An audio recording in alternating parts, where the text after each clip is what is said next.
Ladies and gentlemen, presenting the Professor Greg Dooley and the pundit Steve Clark. Men, take the mic.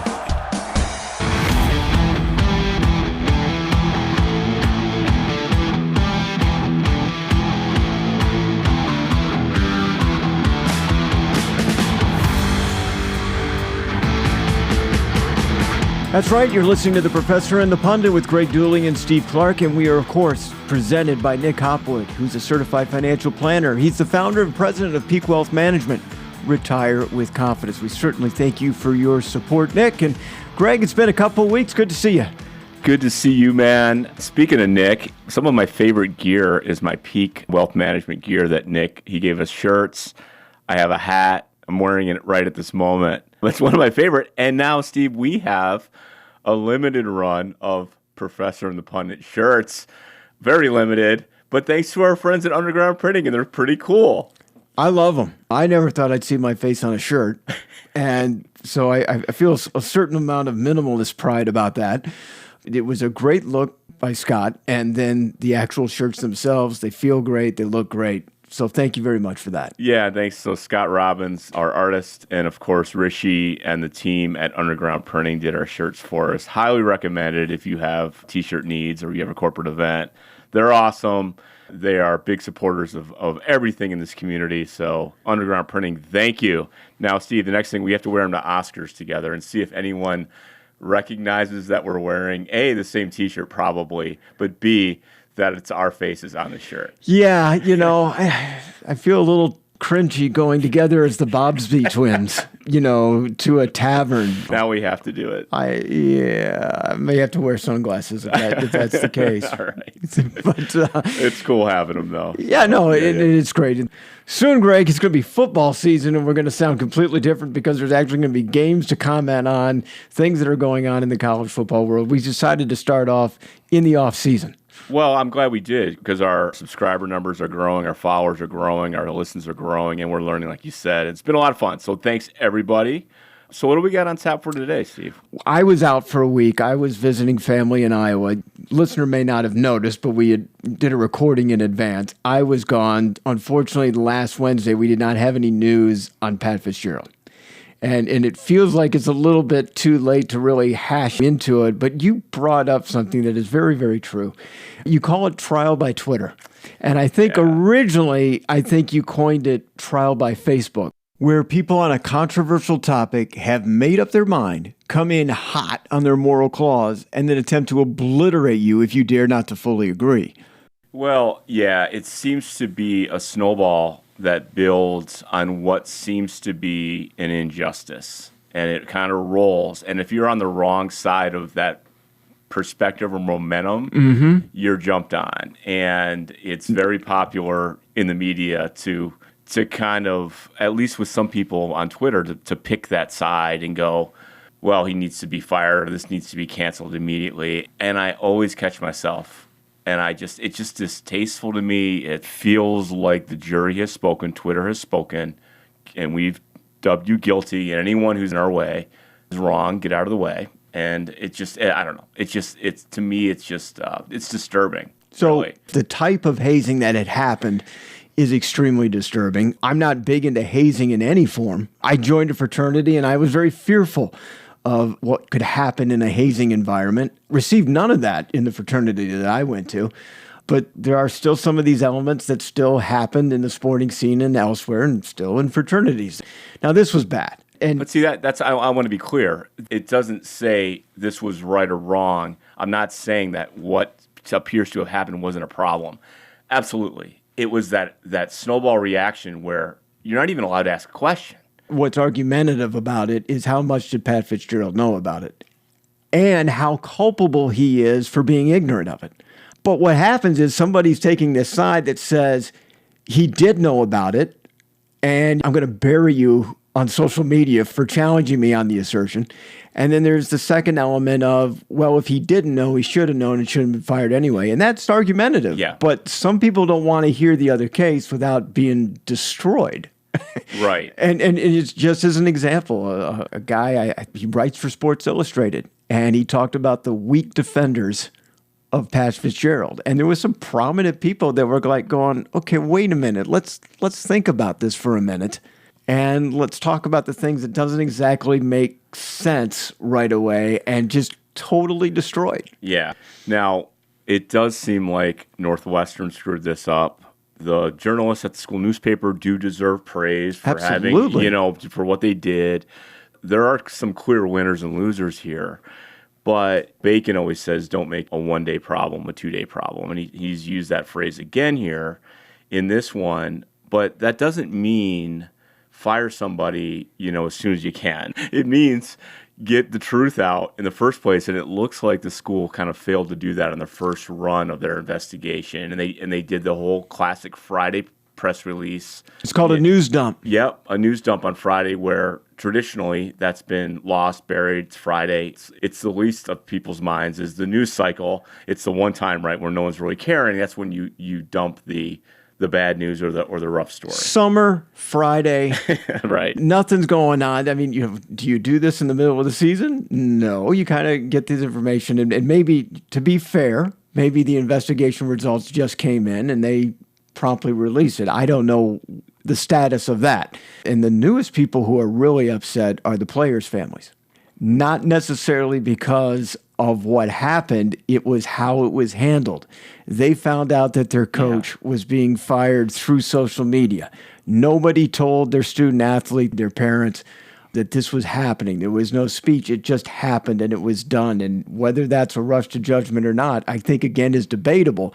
The answer seems to be we can't debate it. We can't discuss it. You can't discuss it. The gross hazing that took place at Camp Kenosha or in the locker room is so bitterly bad that I'm surprised that it hadn't come out sooner. If they said this culture's been going on for years, I'm surprised it wasn't reported immediately by somebody. In the age of inconspicuous cell phone videos, again, I'm wondering why didn't this come out sooner? So these are just certain questions I have. And also, okay, now where are the former captains vocally coming to Fitz's defense? Maybe some have. I haven't seen a lot of that either on the other end. But again, you're asking a good question. You're asking fair questions. But I feel like in the moment there, in the momentum, you weren't even allowed. And that's where I struggle with this, right? You're not even allowed to ask the question. And it's almost like, well, you don't care about hazing? It's like, no, I didn't say that.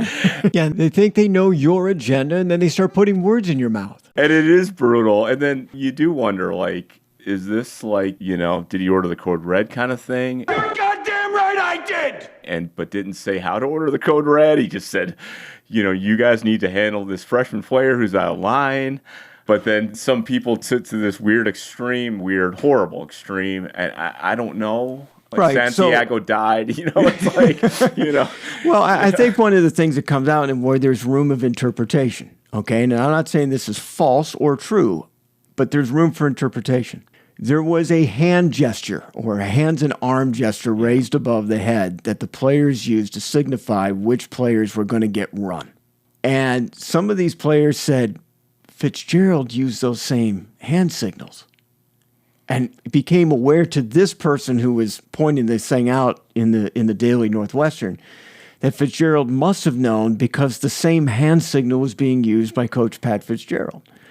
Well, another way to look at that, again, I'm not saying this guy's wrong with his interpretation or right with his interpretation, but another way you could interpret that is, look, this is something that Fitzgerald commonly does when a freshman makes a mistake, and those that decided to take it to the extreme mimicked what Fitzgerald does. Yeah. There's lots of stuff like that. I think your question of how has this never come up before, and not saying it couldn't, shouldn't. We've seen systematic, really bad things happen at schools. Okay. But gosh, Northwestern of all places, right? The school that the players first tried to unionize and spoke up for their rights. And these are really, by and large, really sharp young men, right? How long would they put up with this? It does raise a lot of questions. Not saying it couldn't happen or didn't happen, or that Fitz isn't enough of an authority figure to have this go on under his regime. It's just, I had some questions too, Steve. Oh, by the way, I know the law firm that Fitz got, It's Winston and Strawn, and they are like the firm in Chicago. It's not Winston and Salem? No, it's Winston and Strawn. But I'm sure they've been involved in some tobacco lawsuits and stuff. They're founded in Chicago. They're worldwide, if not international law firm. They are super powerful, and they list some of their clients on their website. You can go see, but they don't fool around. And so I'm guessing Fitz will get, based on what he's asking for, he'll get a lot of money from Northwestern. I'm sure they'll settle. We'll see what happens. Again, part of my hesitancy on anything like this is there's a couple of things that remind me from the past that I've certainly learned from. The Duke lacrosse scandal back in 2006. Okay, that was an immediate trial by Facebook, trial by Twitter, trial by instant media. Yeah, but national sentiment was all these spoiled partying Absolutely. brats. Yeah, there's that, and then there's the other one that's happened a little bit more recent with Nick Sandman, who was a junior in high school who went to a pro-life rally in D.C., who was wearing a MAGA hat, that met up with an indigenous rally over at the Lincoln Memorial, and everybody went to town on the junior from high school, expelled from the high school temporarily by Monday. If something happened on Friday, he was expelled by Monday. And as it turned out, he ended up settling with CNN, the Washington Post, and other media markets for the way he was betrayed, because what they did is they just basically trashed him and labeled him as a racist. And they didn't have the story straight. So that's just one of those things where the whole world is against somebody. It's just like you kind of want to pump the brakes a little bit and hear what has to be said. Now, again, Pat Fitzgerald may be as guilty as heck. And if it's proven to be that way, then I'm on board with all that. There's could be a couple of questions about culpability. Yeah, and I know people are talking about hazing. Like on my high school football team, for instance, we didn't have, as far as I remember, any kind of hazing. I was in a fraternity. We had hazing, but it was more like go return my bottles back and get me a new case of beer. It was task oriented. It wasn't really like anything. You weren't stripping down to your undies or anything like that, doing something disgusting. It was nothing like that. So it was just, These hazing things, that are supposed to humiliate the freshman, and I would think it would be humiliating to the senior who is taking part in some of these things too. Why would you volunteer to do that? There's so many questions, and then volunteer to do that, and then not one of those guys saying something about it or saying like, okay, guys, we're the seniors now. We're not going to do that anymore. I don't want to do that. I didn't like it when it happened to me, and I'm not going to do it to somebody else. Yeah. Well, again, Northwestern and all this, no one expects Northwestern to win a bunch of Big Ten titles in almost anything. And they do okay. They did well in field hockey. They've done other good things. It just seems like a real low-pressure place, and they really amazingly seem to screw it up. And they had a good thing going with Fitz, and I was never crazy about Fitz anyway. He used to do weird things in the sideline, and he said some weird things, but I respected him. But, man, what a mess. It's hard to imagine that there's going to be another player of Pat Fitzgerald caliber of a coach or a former player that's going to take on this team and be there and not jump at the first opportunity that comes along their way with any bit of success. Yeah, and that's why I just think it's not really a good place if I'm Sharon Moore to jump into. If it were, they would have to give me all kinds of stuff and leverage and money, and it would have to be life-changing money where no matter what happens, it would have to be, but I can't see Northwestern doing that. So I was talking about Sharon Moore, the offensive coordinator at Michigan, possibly being interviewed for one of these for this position as head coach. And I'm looking at the situation, and I think one, it's difficult to be hired as a minority to begin with. So there's a certain amount of pressure to take any job, where as a minority you're offered. However, getting that second job offer is almost nil. I mean, it's tough enough to get the job offer. It's tough to get a second one when you have failed somewhere else. Well, and I think that absolutely race is a factor, that it is statistically proven harder for African Americans to get hired in these jobs. And you don't want to go someplace and screw it up. No one does. I just think he has, with his season coming up and the timing, camp's going to open here in a couple weeks. Why would you jump right into that? I think at his age, I think he's got much better options. Again, but maybe if the money and the situation were there. Plus, they're probably going to want to, and I saw they announced they want to keep their staff probably already handcuffed there. I just think it would be a stretch. I saw Paul Chris' name come up, though. That seems to make a lot of sense if he wants to coach. And I'll tell you why. Pat Fitzgerald is probably going to be in the same path that Paul Chris is in right now. Yeah. Not that Paul Chris was disgracefully fired from Wisconsin. Paul Chris is taking an analyst job at the University of Texas. Those analyst jobs don't make a whole bunch of money. Believe it or not, Joe Q. Public Person might actually make more money than Paul Chris doing that job. But then what happens is after a year or two of that, someone's going to hire him as an assistant coach. He's either going to be a position coach or a coordinator, wherever it works out. And usually a guy like Nick Saban or Steve Sarkisian is going to be the guy that has enough clout that can get away with doing that. Yeah. This guy's a qualified, good old head coach. I know he's had a problem, but he's going to be under my wing, and you're going to be fine with it. And everybody says, yes, Mr. Saban, or whoever, yes, Mr. Sweeney. We're going to go ahead and do that. And then he gets his own gig later on. Now, it might be somewhere smaller, may not necessarily be a Power 5, but he's going to get his shot somewhere else. And if he's successful at that somewhere else, then he can get back to right where he was at. That timeline can be 5 years, 5 to 6 years. That's part of the penalty. But if Paul Chris can jump the ladder a little bit, leave the analyst job, leave the assistant coach's job, and take the Northwestern job, and then at that point, if he can get them bowl eligible again, then he can go somewhere else immediately within the Power 5, because Northwestern has struggled the last couple of years. They're going to struggle again this year no matter who is the head coach. And if somebody like Paul Chryst or somebody else, Ed Orgeron, I mean, that's another name that has kind of popped up. If you can make them bowl eligible again from a one-win season, then you're going to get a job back and get another opportunity. Yeah, I saw that they named the new defensive coordinator their interim coach. So he's going to have to go to media days and do all that stuff. Yeah, and he was nowhere near whatever happened because there is no Camp Kenosha. I mean, he was just hired. So, I mean, the only experience he has at Northwestern is spring ball. Yeah, well, and then here's the other way. Like, so none of the other coaches had any involvement in any of this? We'll see what happens with this. I'm guessing they'll settle with Fitz. I'm guessing more will come out in Northwestern's original investigation, and former players will probably get involved and speak up, but who knows? It's a mess. Hey, it's Nick Hopwood, CFP from Peak Wealth Management. You probably went to Michigan, and you're probably super smart and successful. But don't reinvent the wheel when it comes to your finances. Work with someone who sponsors the content you love, someone who shares a common interest, a fiduciary. Work with a team of CFPs, the team. Learn more about my team at peakwm.com. Retire with confidence. So I guess Northwestern will maybe rely on beer sales. We talked about that in our last episode, and you actually got quite a bit of feedback on that part of the episode. Jeez, alcohol and feedback. Who would have figured? Well, I should do most of our shows about alcohol and get more feedback that way. I guess so. One of the comments from Kenny was, never saw a game where alcohol was served, and this is a Michigan fan, and it made the stadium a better place to see a game. In fact, it has destroyed a few games for me. That's from Kenny. And then here's another one. I feel like most of our section come to the stadium for food and couldn't care less about the game. Now alcohol? I hope they add more restrooms. That's from Jack.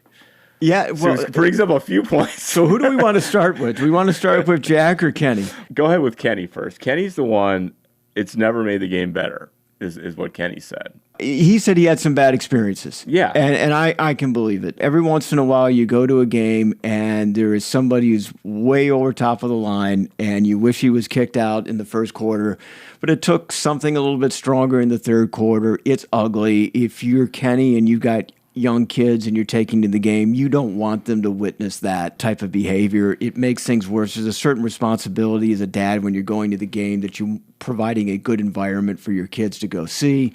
And that certainly has a negative effect to it. Certainly seen enough reels where somebody's idiotic and they just start shoving everybody, and next thing you know, you've got a mini section brawl going on. Right. The high guy usually wins, meaning that the guy who's higher has the leverage. He's going, what is this, Revenge of the Sith? I have the high ground. Right. It is just a pro tip out there. If you get in a melee, make sure you're on higher than the guy. Yeah, but I've seen those too. But that logic, let's agree that, yes, if you had alcohol in the stadium, you'd have more of those incidents. Okay, let's just say that. But it's not like everyone exactly is walking in Michigan Stadium sober in the first place, right? That's the argument. Right, There's right. the argument knowing that you can't get alcohol in the stadium, that everybody loads up a half hour before kickoff, right? Right. And then they do too much at once, and then the after effects happen later. I think people know that when you drink too much, there's a delayed effect when it hits you. Right. To your point about it's third or fourth quarter, it's, dude, you've been riding me all game. You've been riding me. You've been driving me crazy. You've been talking. You've been jawing. I mean, who's walking right into a stadium and getting into a fight right away? So the beer doesn't help. Let's just agree. The beer is going to stir the pot a little bit. And so Kenny has a point. And it has it ruined? Yes, it's actually ruined a game or two for me where I've had some for you specifically. where I've had some ruined is maybe harsh, but definitely made the game worse at a pro game where people were wasted or passed out. I've had fans ruin a game for me, but they were definitely sober. Okay.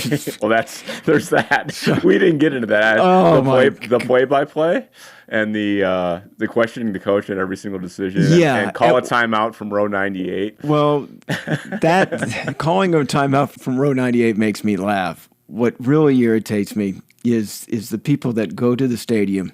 Go Blue. I love Michigan. I love Harbaugh. Our quarterback is fantastic. How about that defense? Game begins, first mistake. There's that quarterback doing that thing again.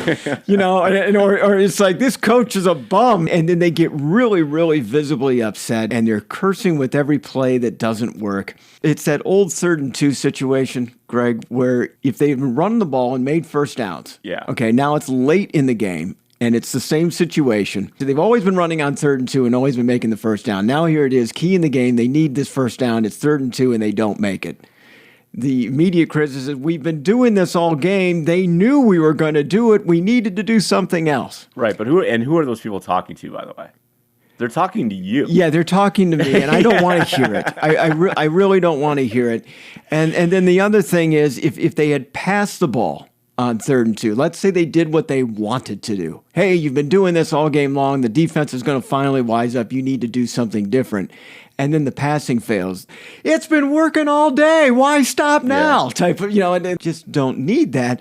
Michigan wins anyway, and then they start high-fiving and singing Hail to the Victors. No, you spent most of the game hating on your football team, and then you're singing Hail to the Victors to the loudest in your lungs when they pull it out. I can't stand it. So I used to put headphones in, right, when I sit in the stands because I couldn't take it. I couldn't take that stuff. It was rough. And that gets to the second one. No one likes that guy that you just described, the play-by-play guy or the yelling guy, the questioning guy, that why didn't you guy. But how about completely disinterested fan? Does that bother you? Like, I have no interest. I'm not doing, I guess I'm going to date myself. I'm not doing the wave. I'm not cheering. I'm not singing the Victors. I'm not doing anything. To a point. So here's what gets me a little upset sitting in the stands is when people don't see that you've hemmed somebody in at the 1 yard line and you're sitting behind the goal line. That's when you get up. Oh, gotcha. And you throw your vocal cords out. Where you can really impact the game. Right. Yeah. Okay. Do that. Okay. Right. Do that. Now, I painted my face. I'm loud. Why didn't you? I just like, take advantage of the situation. Do you not realize what's happening here? Yeah. Let's get involved. Let's be the 12th man in this situation. That irritates me. It also irritates me when somebody in front of me is the only one standing in front of me because it's 1st and 10 and he feels the need to be standing up. He's in the 3-point stance from his seat in row 50. 1st and 10 at the 20-yard line. Okay, sit down. When it's 3rd and 5 or a key situation, stand up. I'm good. I'm good with that. Some people will swear, Steve, that you should be standing the whole game. Yeah. And there are those people. Some of them have front row seats. I know some of these guys. And they stand. And they just are going to stand. They're going to take it. And they feel like you should stand. And they feel even stronger than you do about that the other way. And my take on is, are you yelling loud enough? Is I don't know. You do what you want. The guy who's doing the play-by-play and calling timeouts and clearly talking to me, but he's yelling and no one else can hear him. Mm-hmm. That drives me nuts. That's what crushes me. So the disinterested person, I can be somewhat okay with as long as I'm okay at certain points where you can be disinterested. That sounds rather selfish. Yeah. But I kind of get into it when it's appropriate. So I used to have really good seats in section 22, which is right down from the press box, depending on where you are. There's sideline seats. Yeah, 23 is right up the middle. And there were 4 seats in front of me. It was clear some corporation had them. This is pre-suites, right? And it was 4 Japanese businessmen all wearing the same Michigan sweatshirt that they bought or got, as a gift. In front of me. They don't know what's going on. They're, they never saw them again. They enjoyed the spectacle of the whole thing. Next week, 4 other business guys, just kind of hanging out. It is a factor of the cost. And corporations coming in and people with big pockets, and maybe there's some people who can afford it. Maybe it's a few hours where they don't have to watch their kids, or whatever at the stadium. But I think you get a lot of that. The last comment, can I get to this one too? Oh, sure. This is my favorite. Joe Simon, our friend, the Michigan defender, the Silver Fox himself, says, now he's talking about, we were saying, well, how did they get all these things like kegs into the game back in the day? Yes. And he says, it's an absolute fact that alcohol was not prohibited in the stadium until about the early 80s. Which is when I came in. He said in the 70s, the rule was if you had something large, like a keg, you also had to have a ticket for it.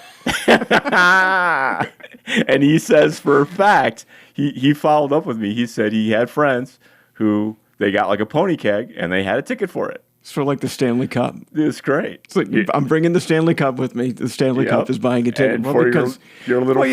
You had to. I mean, you're kind of squeezed in. You have a lot of hip bones touching each other inside Michigan Stadium. Yeah, I just think it's remarkable. I love it. Well, hold on. Where do you think you're going with that? Where's the ticket for your little friend here? Yeah. So. Do I need it for the toilet paper rolls after the first touchdown? Do I need it for the marshmallows? Now you're dating yourself, Steve. Well done. Well, that's okay. I think there's nothing wrong with dating myself under those periods because that was a lot of fun. The toilet paper rolls after the first touchdown.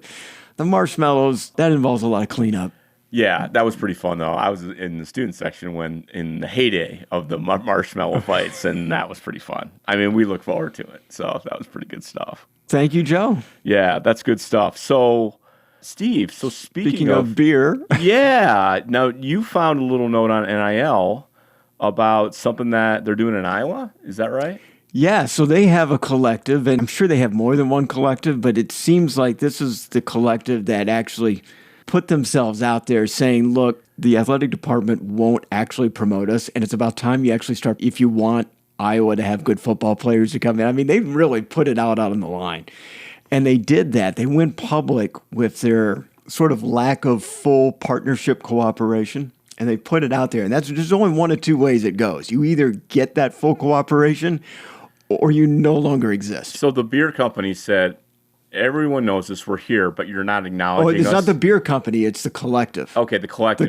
I got it. And this is about a year old. This is like last summer news. Okay. They basically said, look, we can do great things, but if you don't want us, you're all going to suffer without us. Okay. Type of thing.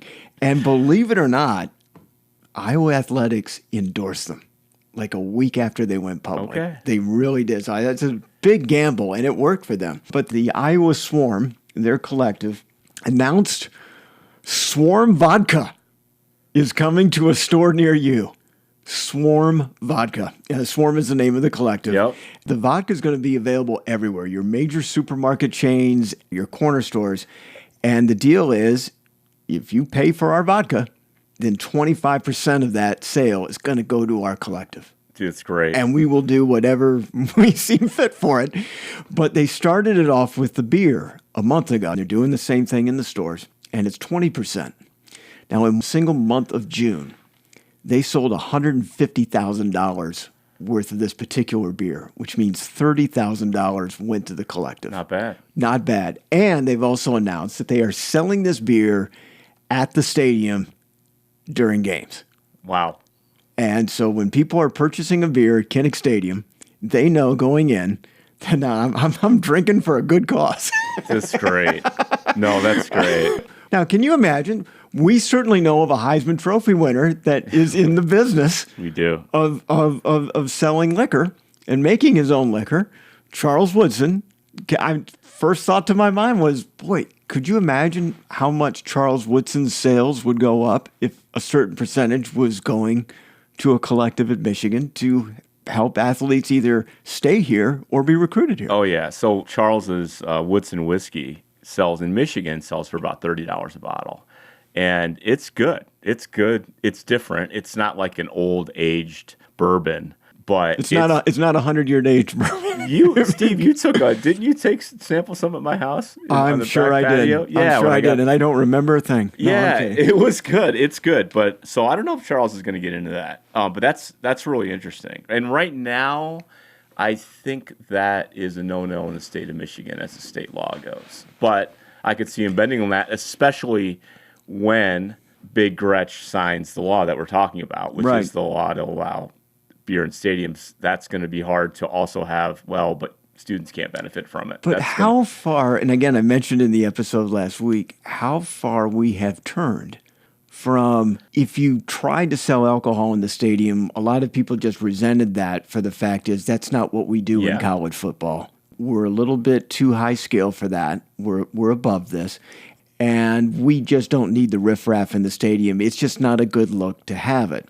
Well, not only in a 10-year period of time is 13 of the 14 schools going to be allowed to have it, but now it is being used as NIL inducement. Yeah. Buy alcohol in our stadium and you're supporting a good cause. That's how much we've changed. We have changed. Well, I think sentiments have changed too because, with all the marijuana changes that we've seen in a very short amount of time, I think sentiments change. I do think, and I think this is what you brought up when we first brought up this topic, is it seemed like a hokey incentive to get people into the stadium when at first the whole idea was, especially like at TCF, like at Minnesota, that's funny. They're just trying to get people to go to the stadium. Well, Michigan's not having this problem.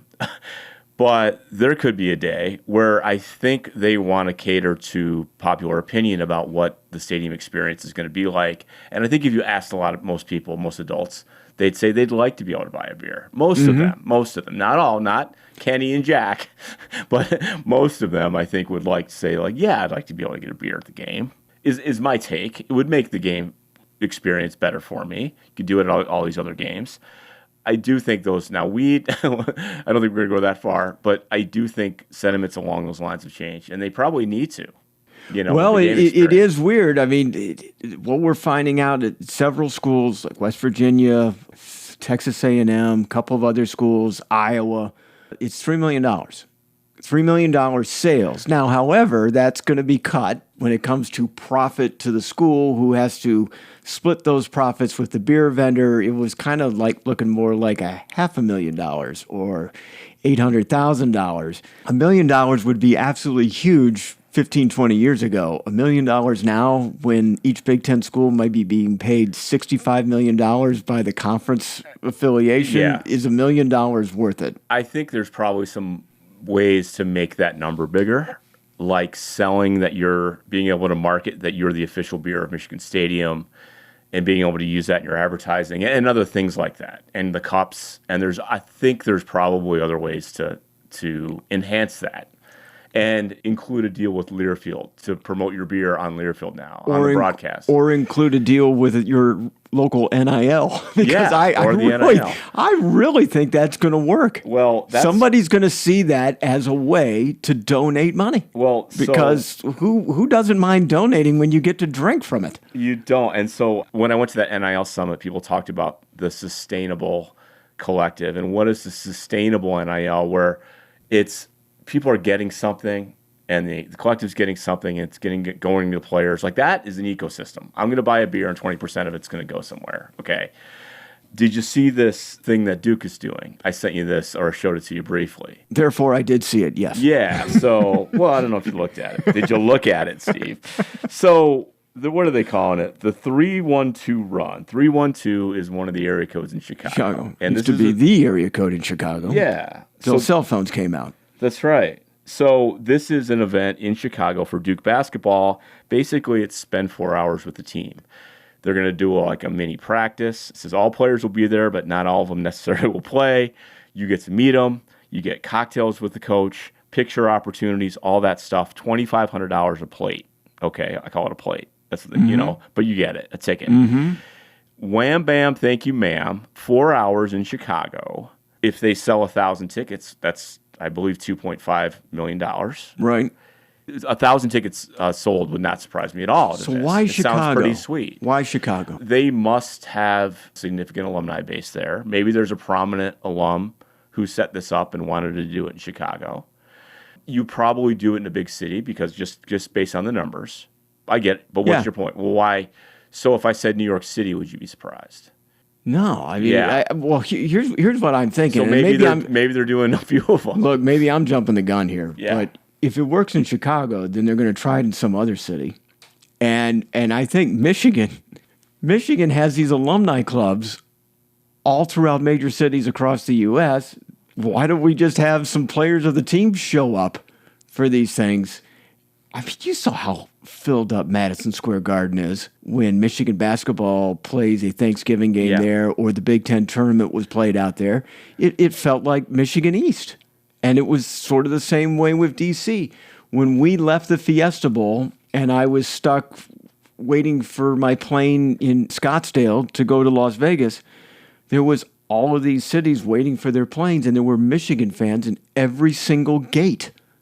Leaving to go out of town. So, I mean, there's fans in every, not just fans, that's minimal.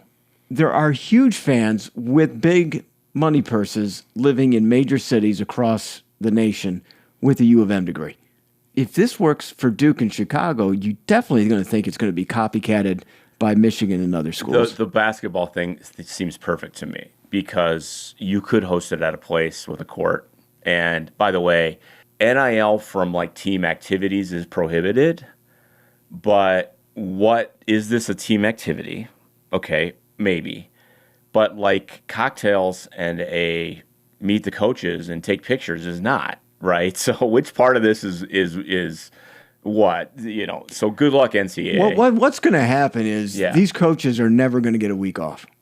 They're going to be working 16-hour days, 52 weeks a year. They're never going to get a time off because they're going to be asked to make an appearance at some place in some city for an NIL collective or for a university sponsorship deal, whatever. So I will say I agree that Michigan will watch this because I think it's a great fit for Michigan basketball to do something like this if it works. So we'll see.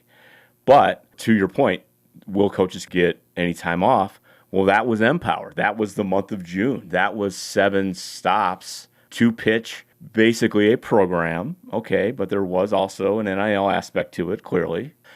And they were trying to raise money. They had a goal. I don't want to get too specific into it, but Sam's been hinting on Sam Webb from WTK. Webb, on morning radio that there's work to do in the fundraising side. And I'm hearing the same thing. And so what does that mean? Well, they had the event. So it does seem to be that we didn't come back with these giant bags of money. At least one-time push for a lot of NIL money hasn't materialized. And the Michigan money cannon needs some more gunpowder, is what you're saying. Well, so the presentation, I'll just tell you, is fantastic, okay? It's touching, it's real, it's all about doing NIL right, and I'll just leave it at that, okay? But this wasn't like a direct money ask. These aren't development people asking you for money in a structured way. So number one, you got that. It wasn't like a development event where there's a ball toss. You know what I mean? At the end where, NIL ball toss. No. Number two, this whole thing is so new. Not only NIL, but the fundraising efforts. And number three, I think there's a money cannon, but I think there's some hesitation. There's still hesitation on people like, well, it's changing so much. And right before they started their program is when the IRS came down with their guidelines on collectible charities, which was supposed to be an option here for some of the donors to give to get a tax deduction. And so you've got that murkiness. And from what I am understanding is we still have work to do. It's not to say there wasn't a lot of success in the message and all that, but what I'm hearing is the net of the whole thing was, as Sam has kind of echoed, I've heard the same thing, is that there's work to do on the fundraising side. And probably to the disappointment of some people. But yeah, we have work to do. Okay, so that's what I'm hearing. All right, Michigan football is less than 2 months away. One of the things I was kind of wondering about, since Michigan hadn't done so well in the past, and how many tickets were available in sections and blocks, and questions about sellouts and questions about whether it was actually 100,000 people or not. What happens when you're back-to-back Big Ten champions? Can your StubHub sale go for a little bit higher than what it's been in the last few years? By the way, Michigan is now going to SeatGeek as their official sponsor of redistributing tickets through them. What have you been seeing about the ticket availability for Michigan football this year? I hate StubHub so much, though, Steve, can I tell you this? They have not touched their website or interface in 10 years. It's the same stupid website. I think it's been harder to work with in the last 10 years. Horrible. If they've touched it, they've made it worse. They've made it worse. It's horrible. We've heard about Ticketmaster with all the Taylor Swift stuff. They are the worst. So SeatGeek, whatever, I'm glad. So yeah, I have to sell a couple of my extra seats because I'm a seat ticket holder. And so, of course, the season ticket sales went great because Ohio's in the schedule. Okay, that's easy, right? I mean, probably the greatest experience in the last 2 decades at Michigan Stadium happened against Ohio State, so people want to live that again. But the rest of the schedule wasn't so hot. What I'm seeing is, because single tickets just went on sale. So what they do is they sell single game tickets first to priority points, people who have donated or have season tickets or that kind of thing. You guys get the drill. They do them over a few days. And I didn't go in there right away, but I went in there like on day 2, and there was nothing, Steve. Like for East Carolina, there were a few single tickets to a single game scattered around the stadium, like in bad, weird locations. Scarcity has come to Ann Arbor again. And so I looked at StubHub, and while the prices aren't crazy right now, because I think this is the time when people start putting a lot of their tickets up, I have a feeling that tickets are going to be pretty hot. And then you throw in, is it East Carolina is the first one? Yes. And it's only on Peacock. Okay. I think that's a factor. Yes, absolutely it is. Yeah. They've already declared it a maze out. And I do think people want that feeling again, like, okay, the team's back and it's this great team. I think tickets are going to be pretty pricey this year. I think it's going to be a tough ticket to get in. Now, anyone who's been around knows you can get in. You can go to the UNLV game, okay? You won't pay even $100 a ticket. But I think for homecoming, which I think is Rutgers, I think it's that quick. I think it's in September. I think those are going to be expensive tickets. So I would get them if you're thinking about it, is my 2 cents. So you got 3 non-conference home games and only 4 Big Ten games. We know Ohio State is the one. It could be a record in terms of ticket scarcity. And then the other games is Rutgers, Indiana, and Purdue. Yeah. Yikes. Yeah, but still. Well, it obviously depends on how the team does. The team will do fine, presumably the first 4 games. And I was thinking about it, even the Ohio State game. Let's say we stumble at State or Penn State or both, but Ohio State's doing well. Then their fans are going to want to come and get revenge. Right. Sure. And they buy tickets. They were buying tickets all those years. I think either way, that's going to be a really hot ticket. Sure. If they smell blood, I think they're more likely to come up to Ann Arbor and get a little sweet taste of revenge back. I can't even believe we're saying that. And you have been given an honor and a request to speak for the team? Yeah, I'll provide some more details down the road, but I have been asked to do a presentation to the team on the Little Brown Jug coming up when the team gets together at a date in the future. And I'll give some more specifics as I get closer, but to do a quick history of the Little Brown Jug. And it's absolutely an honor. So that'll be pretty cool. I did a bit on TKA. This is probably almost 20 years ago. No, it had to have been at least 20 years ago, where we did this call that we pretended that the field manager for Minnesota is still alive. And I would go into another room on a portable phone that was really bad. You mean like Oscar? Like the Yeah. Okay, the original custodian guy. Okay, yeah. And told the story. The whole punchline, I was trying to do this Fargo accent. The highlight of the deal was that I said Jost forgot his yug. Right. That was the punchline. Which is one of the stories of the origins of the jug. That's kind of the line that they said is he left his jug or he forgot his jug, his yug. So Jost forgot his yug. Yeah, right. So anyway, that'll be fun. But I'll have more on that coming up. And what else we got, Steve? Well, I'm previewing Minnesota on July 19th on the WTKA podcast and live after 9 a.m. on the station. The Gophers are coming off back-to-back 9-4 seasons, and while that's an off year for Michigan, that's never been done in Minnesota. That being 9 wins, they were 8-2 in 1960 and 1961. They claim as many national championships, 7, as they do Big Ten championships, with their last outright title being in 1960. Look, they have a new quarterback for the first time since 2018. Tanner Morgan exits. The Greek rifle, Athon Kaliakmanis, enters. I think they might be able to throw the ball more, but their biggest question marks besides quarterbacks is in the trenches on both sides of the ball. A lot of departures. And Ibrahim's gone. Yeah. Yeah, That's huge. Good. And so they got an infusion of Western Michigan football players, but some decent Western Michigan football players who are kind of saying, I did well at Western. I can level up and go to a Big Ten school. And so it'll be kind of interesting to see how that offense goes. But what's underestimated is about that defense that Minnesota had. Minnesota had a top 10 defense in a number of statistical categories, but they were always overshadowed by the likes of Michigan and Illinois. But Minnesota was right there as well. And let's not forget, Iowa had an outstanding defense. So when you become the third or fourth known defense in a conference, you're not talked about at all. But if it's still a top 10 defense in the nation, yeah, that's pretty good. Yeah, I might go to that game. I was thinking about traveling to Minnesota for that one.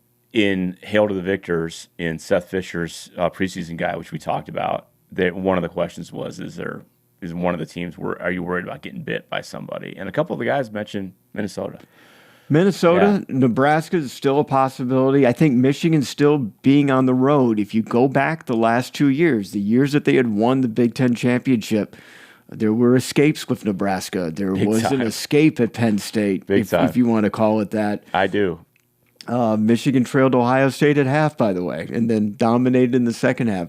Winning on the road is difficult. How about Indiana last year? Bad as Indiana was tied with Michigan at half. Game came down to the fourth quarter. Yeah. I mean, Michigan prevailed, and it looked comfortable at the end of the game, but it really wasn't. And State almost always plays us tough there. At East Lansing, almost always, no matter what the circumstances. All right, Greg, looks like we are running out of time. Let's wrap this up. And again, thank our title sponsor, The Professor and the Pundit with Greg Dooley and Steve Clark. And that is Nick Hopwood, who is a certified financial planner with Peak Wealth Management. You can reach him at 734-681-7575 or at peakwm.com. If you've been listening on and off the past few weeks, you've missed some really good guests, so go back and check it out and make it easier on yourself by subscribing or following us, depending on where you get your podcasts. Some have automatic downloads, others give you notifications with links. It helps us all out. And don't forget to comment too, as many of you have made some great points, and we can continue the discussion on the next episode. Next week, we got a little bit of a loaded schedule, some things to figuring out, and it's going to be episode 12. Officially the conclusion of our first season, but we're not taking much of a break. No, it is our conclusion, and we'll have some announcement about season 2 coming up, which is obviously gonna continue during the football season. We're not gonna stop this. And thanks for everyone. Thanks for Nick for all the support, and we'll talk to you guys next week. But until then, remember Michigan football, back-to-back Big Ten champions and winners over Ohio State and Michigan State. Go Blue, Greg. Go Blue.